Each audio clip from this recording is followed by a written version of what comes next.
Everyone, and welcome to the 176th episode of the Atlas Society Asks. My name is Jennifer Grossman. Everyone calls me JAG. I'm the CEO of the Atlas Society. We're the leading nonprofit introducing young people to the ideas of Ayn Rand. Today, we are joined by Kevin Sorbo, who needs very little introduction. I want to remind you to go ahead. You can type in your questions to Zoom, Instagram, Twitter, Facebook, LinkedIn.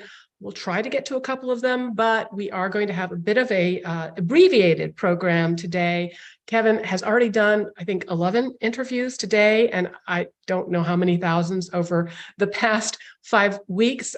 So he's got a commitment after this. So we are just going to dive almost right into it. But first, I want to tell you a little bit about why he is here with us today. Of course, all of you know him as an actor, a producer, director, famous for his starring roles in Hercules, the legendary Journeys, and Gene Rodenberry's Andromeda. He's also the author of several books, including True Strength, My Journey from Hercules to Mere Mortal, and How Nearly Dying Saved My Life. And also, more recently, he came out with a children's book, The Test of Lionhood. He is here, however, to talk about his new independent film produced with his wife, Sam Sorbo, The Miracle, in East Texas. It's about to be released across theaters nationwide this weekend. I see it's playing nearby. I plan to go, and so should you. So, Kevin, thanks for joining us. Thanks for having me. It's good to see you again. It's been a while. I know. All right. So we met through your wife, Sam, who's spoken at our conferences, emceed at our galas, was among the first guests of this podcast. Part of the bond that Sam and I shared is our mutual appreciation for the literature of Ayn Rand. Wondering if you've read any of Rand's work and whether her ideas had any impact on you. Yeah, I read them years ago, and I thought it was pretty interesting. It's pretty predicting what was going to happen down the road as well. And we're kind of living in that world as we speak. I mean, if someone told me 5 years ago we would be where we are with this woke thing and cancel culture and hatred and anger, divisiveness in this country, I would have said, come on, it can't get that bad. But it was starting to get bad 20, 30 years ago. It's just accelerated on itself now. And it's just amazing that we're at. I look what's going on in Israel right now. I look at the protests going on our college campuses. And I'm just wondering if these college students have any real history of understanding the history of what happened in that land area. But that's a whole nother subject. I'd rather talk about my movie. All right. Well, but before diving into your new film, I wanted to spend just a beat on your memoir, True Strength, the audio version of which I cannot recommend enough. Of course, it's narrated by you and your wife, Sam. In it, you recount the near-death experience of the aneurysm that you had in your shoulder, which resulted in 3 strokes, and the just bone-crushingly arduous journey to recovery. Anyone dealing with a life-threatening illness or a debilitating injury should read it. Though those who know you from your film career might not be aware of your struggle. What did these experiences teach you?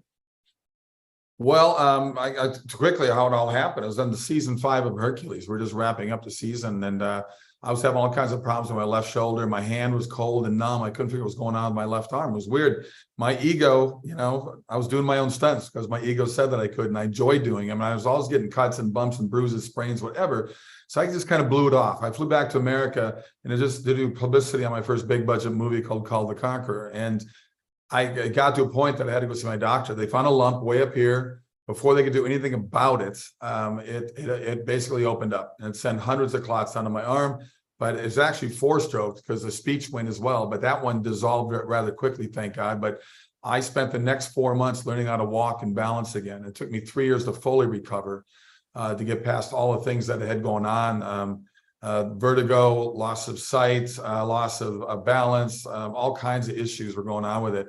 And I didn't want to write the book. My wife kind of made me write it. And it was years later. It's the guy's ego, right? You don't want to show how weak you become. I'm playing Hercules. I'm 6'3".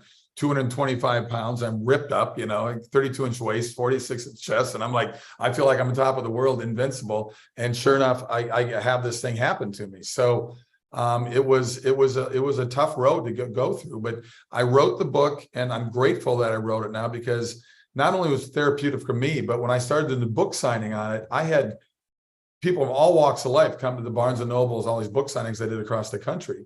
And they would be like, I read your book, 20 years old, 80 years old, whatever it may be. They're car crash survivors, cancer survivors, stroke survivors, whatever it may be. Your book made me stop feeling sorry for myself. Your book made me laugh. Your book made me appreciate that the life is still here in front of me. And it's up to me to get past this roadblock that I've hit. Because everybody's got a story. I don't sit and say my story is better than anybody else's. We're all going to hit roadblocks in our life. How do you react to those roadblocks? You want to blame God, a God you don't believe in? You want to blame family, friend, the government? You want to, whatever it may be. The reality is you got to look in the mirror. I say here, cue the Michael Jackson song, The Man in the Mirror. You got to look at that person and say, okay, as Sam said to me all the time, she goes, it happened. What are you going to do about it? So I just pushed on and really pushed on. I honestly, I always say, I don't know what I would have done without her constant nagging. You know, it was very helpful to me in many ways. So Nagging. yeah, so the book came out, and it opened the road to speaking engagements for me, something I never thought I'd be doing. I've been doing them now for about 11 years now. And it's been a gift, sort of this interesting sideline job, but it's been amazing the response I get from people when I go and talk at these events. I spoke in front of 1,600 neurologists down in San Diego, and I said, there's a reason what they call what you do a practice. And I don't think they appreciated that, but I meant that. Well, no, you know, there was a lot of humility to go around, and it's just a beautifully written, beautifully narrated book. As somebody who reads a lot of fiction, when I have to dive into these nonfiction books, I'm like, oh gosh, except this was just the kind of book that was a page turner, and you couldn't put it down. And like you said, like everybody goes through something. I remember, well, you guys might, when I lost my house back in 2007, we used to be kind of neighbors out here in California. One thing that guided how I handled it was the idea that every situation can be made worse. In other words, the way you handle one loss of one value can jeopardize your other values, your job, your relationships, your mental health. True Strength recounts a showdown that you had with Sam, in which she challenged you not to take your anger, and there was a lot of anger about your health situation, out on her. Any advice you'd share for those viewers who are dealing with a life-threatening illness or a loss, lessons you learned over the course of your recovery that they might benefit from? Well, I think patience. I think things changed for me drastically. I mean, I was burning the candle at both ends. I was working 18 hours door to door on Hercules, between the drive time, being on set, 12, 13 hours, 14 hours a day, lifting weights every day, and you know, surviving on 4 hours of sleep over 5 years. I'm sure that had something to do with my health. You need more than 4 hours of sleep. I lost the ability to remember any dreams, if I had dreams at all, because I remember getting home, eating a late meal, studying my lines for the next day, going to bed at 12:30, 4:30, the alarm would go off. And to me, it was like 2 seconds. I mean, I just, boom, would be out. And right away, get up and do it again. Not complaining. I loved being on that show. I loved Hercules. I mean, it actually became the most watched TV show in the world in 176 countries.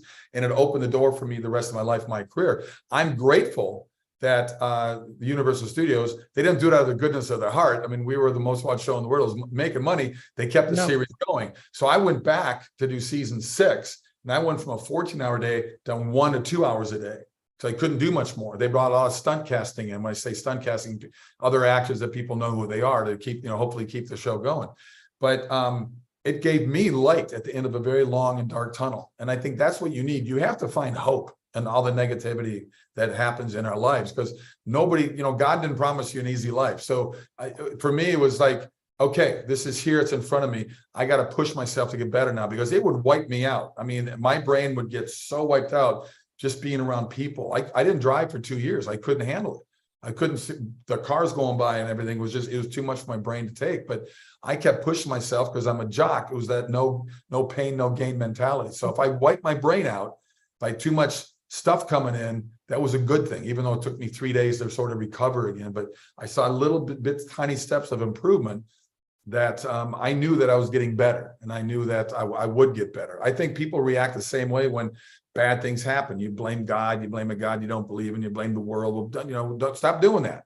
It happened. It happened. What are you going to do about it? And that's huge. It was huge for me, and it's been huge for people now that have read my book. And you talk about audiobooks. When we lived in LA, we live in Florida now. We left 5 years ago. When we lived in LA, Sam and I would listen to audiobooks all the time. I mean, that's the best place to do it. And when you're stuck in LA traffic, get something to take your mind off it and have a little learning session of some kind. So they're huge to have. But I'll tell you, talk about the fires. You remember in 2018, the fires came through again. Yep. And I was in Indianapolis when Sam called me up and said, the fires are starting up again, but they're like 30 miles. I said, okay. I get a call from her at 3 a.m, my time. I was in Indianapolis, East Coast time. She says, we have to get out of the house. I said, what? So I go to my computer, I turn on KTLA, and I'm watching KTLA show the fires. And they said, put down the streets. And it was my neighborhood in Westlake Village. In 3 homes I live on a dead-end street. 3 of the homes completely engulfed in flames, one next to me. I figured my home is done. I get up the next morning. There's nothing I could do. I had a speaking event with Steve Green from Hobby Lobby. And I said, can I speak first? I got to get out of here. 2,100 people stood up and prayed for my house. I thought, wow, that was like amazing. I get home, cops wouldn't let me go. I had to go visit, I had to go to the house my family's at in Simi Valley. I get back the next day, I get to the house next to me, gone. The fire came within 3 feet of our house and went around the house. And yet another reason to be grateful that you have left California, because if you, especially in Malibu and Westlake Village, it's not a question of if, but when. So my piece of advice for anybody who's dealing with a really debilitating health challenge is to listen to this audiobook if you're an audiobook fan like myself, or get the book. I mean, in addition go to sorbostudios.com. I'll send you an autographed copy. All right. Okay. Well, we'll put that link in there. And, you know, it was not just about learning about your journey, your career, the amazing achievement of your marriage, and talk about a practice that you guys have continued to work on. But it was also gave a bit of an insight, you know, for some of us who can be a little cynical about Hollywood, how hard people work in that industry and how creative they need to be with production. And so that was just kind of an interesting educational opportunity. So speaking of production, let us turn now to your film, The Miracle in East Texas, which, as mentioned, is going to be released in theaters nationwide this coming weekend. It's based on a true story? It is a true story. It was right in the heart of the Depression in 1930, where 2 con men, played by myself and John Ratzenberger, who was amazing in this movie, they would go through Oklahoma and Texas, and they would woo widows out of their money on fake oil wells.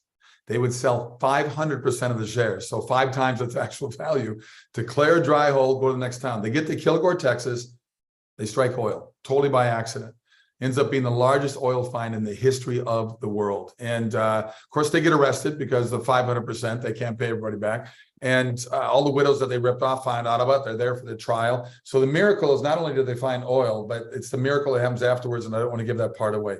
But it airs this weekend on Sunday, Monday, the 29th and the 30th of October. If you go to sorbostudios.com, you can press the link for Miracle in East Texas, put your zip code in. It shows you what theater's near you. And we're Fathom event. It looks at the $3 million movie, okay? Hollywood does $300 million movies, right? So we got to compete against that, and they have a $100 million advertising budget. We don't. We got to rely on word of mouth. And people stop me all the time and say, I love your movies, What If, God's Not Dead, Soul Surfer, Let There Be Light, make more. I'm making them, but you guys got to support them, because theater owners don't care what they show. They want to sell popcorn and sodas. They don't care. So if you help them make this movie a big hit over that Sunday, Monday coming up, we'll get more screening times and days. It's PG rated, folks. And it's a wonderful, wonderful, you got John Ratzenberger, you got Tyler Mane, who was a WWF fighter, great guy. You got Lou Gossett Jr. right here. Lou's awesome in it. My wife Sam is in it as well. She kind of steals the movie at the end in the court scene. But it's a wonderful, wonderful, true PG rated that you can take a whole family to. There's no woke stuff in it. It's pro-America, it's pro-freedom, it's pro-redemption. It's a wonderful Pro-capitalist. story. Pro-capitalist movie, pro-oil. Entrepreneurship. We're educating people on oil. People want to get rid of oil. Then I said, then you better start living the life of non-oil. Get rid of your cell phone, get rid of your computer, get rid of a lot of your clothes, get rid of your toothbrush, your hair dryer. The list goes on. There's hundreds of products. I challenge people, go online after this and look up oil products, and you're going to get this massive list. People need to wake up to what the reality and how important oil is. It's a God gift to the world.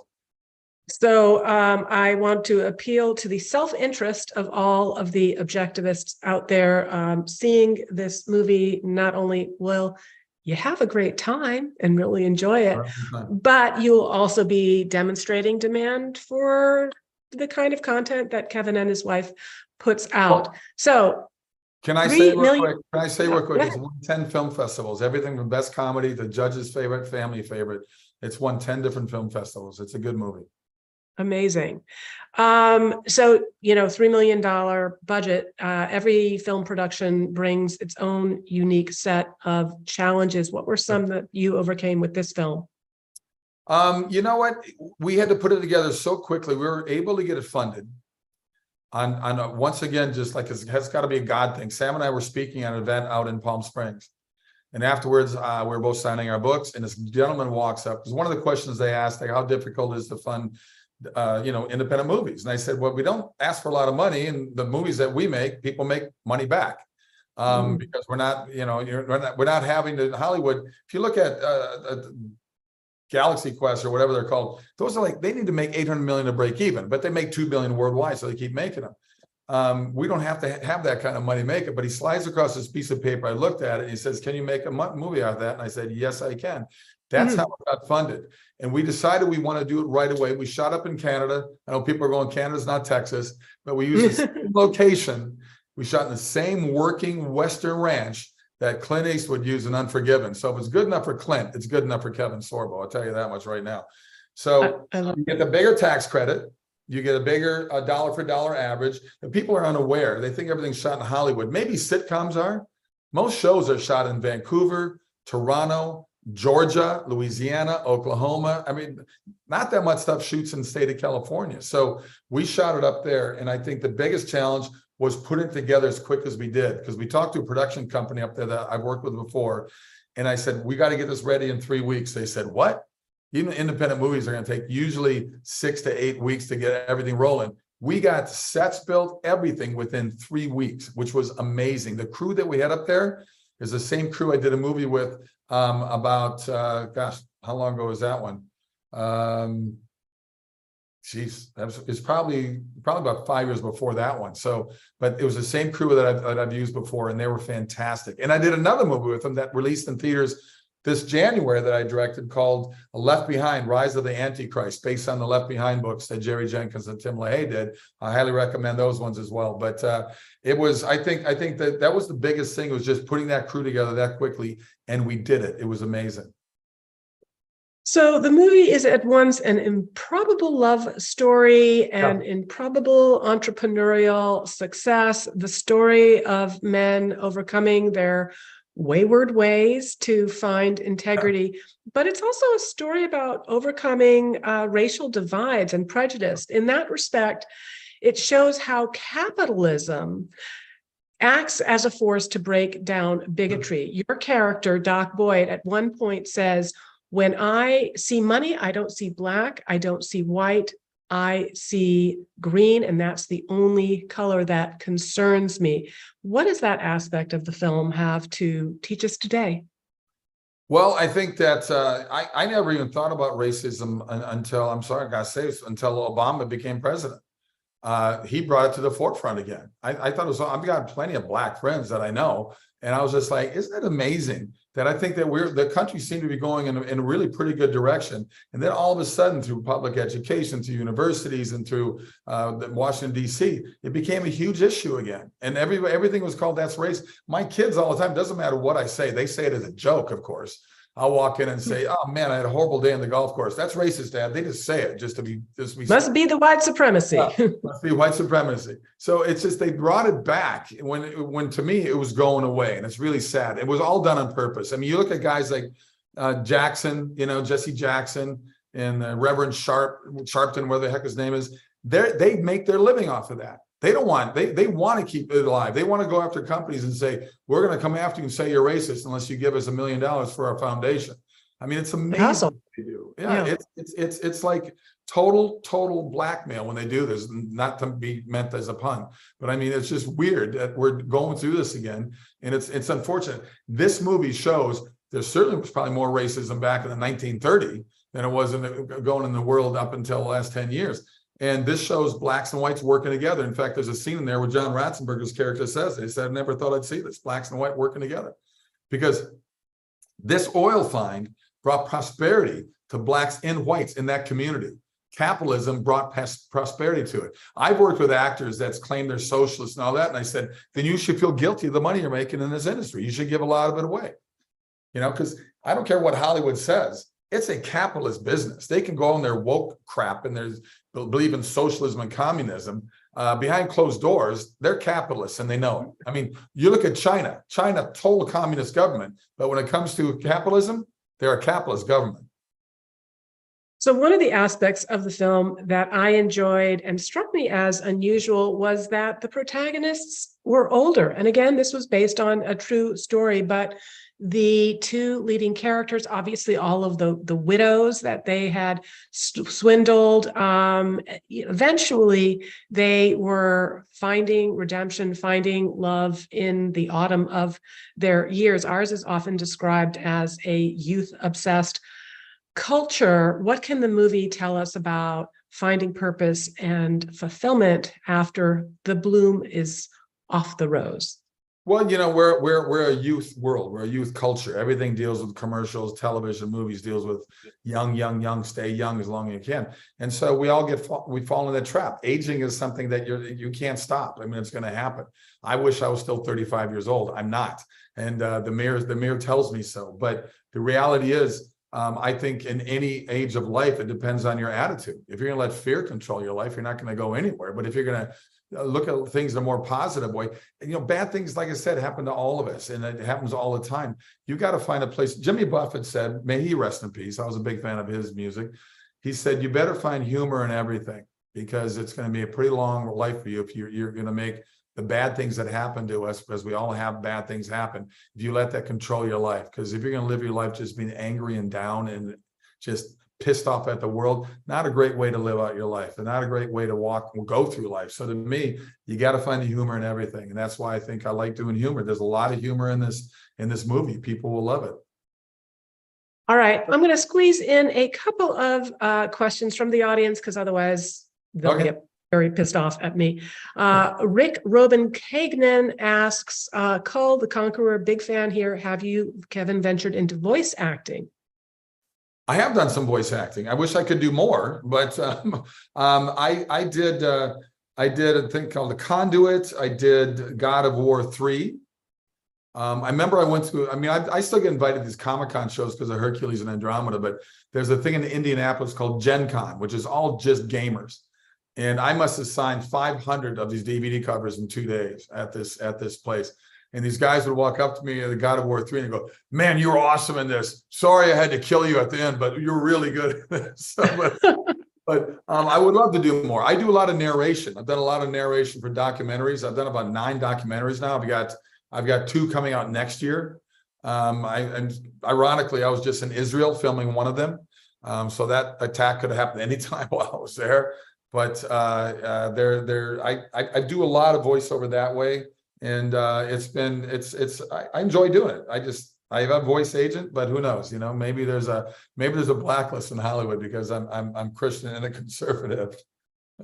All right. Speaking of which, my modern Gald on Instagram asks, what do you think has been the most difficult thing to deal with since Hollywood decided to cancel you? And maybe just talk a little bit about that, because you are one of the singular voices out there that is outspoken about ideas that don't conform to the kind of left woke narrative. Well, it's interesting. Hollywood used to be a completely conservative business. The Warner Brothers, former Warner Studios, they were Jewish and they were conservative. Hollywood, for the most part, was pretty conservative up until the 60s. Things changed in the 60s. The Welfare Reform Act, we took the Bible out of the school, the hippie movement, free love, rock and roll, Vietnam War, all these things. Hollywood started doing more celebration of the anti-hero. I mean, the rating system happened during that time as well. For me, my manager and agent called me in. They said, we can't work with you anymore. This is a dozen years ago. And I went, what? They said, well, it's going to be hard to get you out there because you're vocal on Facebook. Facebook actually took me down too for speaking the truth. Zuckerberg's a wuss, but he doesn't like the truth. But anyway, I laughed. I should have been mad about it, but I said, you guys scream for tolerance. You scream for freedom of speech, but Hollywood is just as hypocritical as Washington, D.C. is. They say these things, but it's all a one-way street with them. It's our way or the highway. And it's unfortunate. I don't harbor that kind of anger towards people with a different point of view. I still have atheist friends, agnostic friends, liberal friends. We give each other a hard time. We have a good, but we're still friends. We go golfing together. We go have a beer. I mean, it's weird that we've gotten to this place because of public education universities where they brainwash these kids to have such an angry attitude towards anybody who's on the right side. And I'm As the only Republican in a family of all Democrats, I guess I learned how to get along with people who have different points of view very early on. There's a lot more to life than politics. So Kevin, you're famous for playing these hyper masculine roles, and one would be hard pressed, obviously, to find a more masculine character than Hercules. Ayn Rand also dramatized, even stylized masculine virtues. What's going on with this culture in which masculinity is stigmatized as toxic, and there seems to be an agenda to make sexuality and gender fluid? Well, I think the feminist movement sort of kicked it off, about making softer men. I don't understand why we want men to be women and women to be men and have an androgynous society. It's not, I don't think most do. Either do I. They have that voice to do it. But I mean, it's like, the vocal minority. You look at sitcoms, even going back in the 70s, you look at a lot of the sitcoms, the dad was always kind of chunky out of shape, the mom's a babe, the kids are smart ass teenagers, and they're using dad as a target for everything. The dad's a dummy and an idiot. So kids have been growing up for the last 50 years thinking that the father figure is not that important for the family, when the father figure is equally as important as the mother. It's important for both of them to be around the family. They both have equal things that they share, but they also have different things that they're both good for the family as well. And I embrace masculinity. I think it's crazy, this emasculation of society.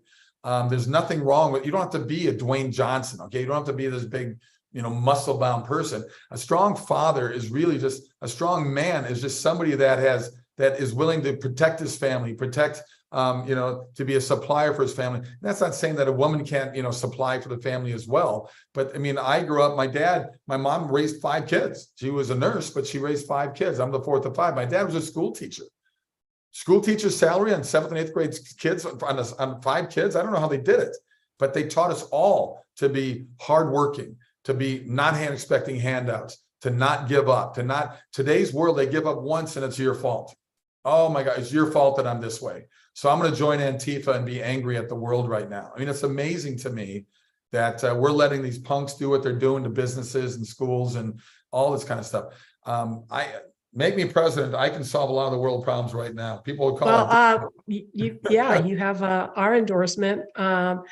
Okay, well, speaking of masculinity, just maybe a word about your newest, the children's book. A lot of our viewers, a lot of our donors are always just really crying out for books that have a positive, wholesome message for kids. So tell us a little bit about the genesis of that.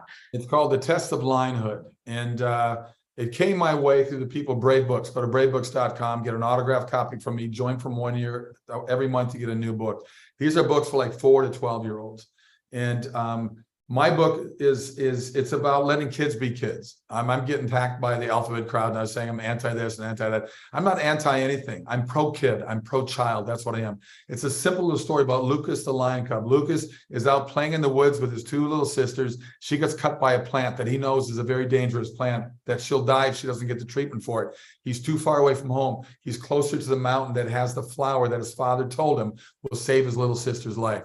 So he's got to get past his insecurities and fears and roadblocks and find a way to man up a little bit and get out there. This book is nothing anti anything. Like I said, this book is just a wonderful kid story about finding your own battle against fear, because we all can have fear in our lives, but fear is government's favorite weapon. They used it amazingly during COVID, didn't they?